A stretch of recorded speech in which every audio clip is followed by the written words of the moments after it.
We're underway here for your A qualifier on night number 2 of the inaugural Jerry Whiteaker Memorial as they head down the boulevard to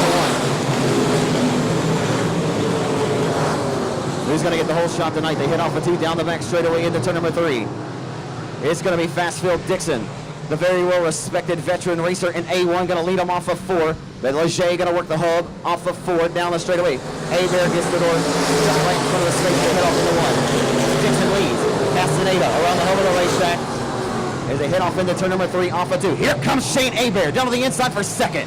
Hebert much better tonight than he was last night. In the B&D Motorsports number 9 Express chassis off of 4. Dixon looking good. Dixon looks good early. So here comes Hebert. A slide up in front of the nose and got the second spot down the back straightaway. Here comes Dustin Butcher. Dustin Butcher down the back straightaway. The 90K going to work to the back bumper to the 9 of Leger. Race lead, but the outside momentum works for the A1 of Dixon. Dixon's up to it tonight. As is the case, these guys came to put on a race and a show for the fans here in the stands and for all the folks watching on Race on Texas. What more do you want into turn number 1? Here comes Shane Hebert again for the race lead. Hebert going to nose ahead that time. The car just driving right around. He's just steering that thing right through the corners. Express Chassis trying to have a resurgence here in 2019. Shane Hebert kind of, well, you want to call him did he disappear, but wasn't racing really as much as he had all the way up until about 2014, and Shane just wasn't checking in as frequently as he had been and dominating in his Express race cars. This was definitely one of the tracks that he had the most success at, and that's exactly what he told me in Victor Lane down here when he won this race for the second time in 2013, as he's going to go ahead and take away the top spot by a car length into 1.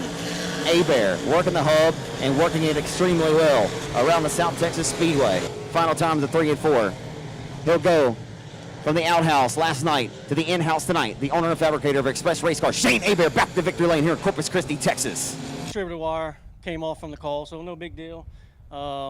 We tried what we've been on here, you know, the last 5 or 6 times we came here, and this car's built different. Now I trust it. I didn't trust it at first, but we went back with the old setup, and I knew we had something to fall back on, so I wasn't really concerned about last night. Last night was just kind of a half test session for me, so I knew we had another night for tonight, and we got the job done. Yeah, I was going to say, it had to be pretty awesome as well. You know, you've got this format to kind of fall back on. You basically had a mulligan. You come back here and try it all over. Shane, last time you won at this racetrack was for $6,050 in 2013. You took a few years off from racing. You weren't racing quite as frequent as you had in the entirety of your career.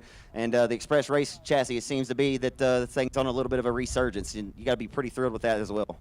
Yeah, our cars have always been, you know, top, and I didn't race as hard as I have the last couple of years like I wanted to, but this year, you know, got a new mentality, just race and have fun. Last couple of years, I've been putting too much pressure on myself, and just kind of got to the point where it wasn't quite as fun anymore like I was, you know, 6, 7 years ago. So this year, I put it on, you know, last night didn't bother me.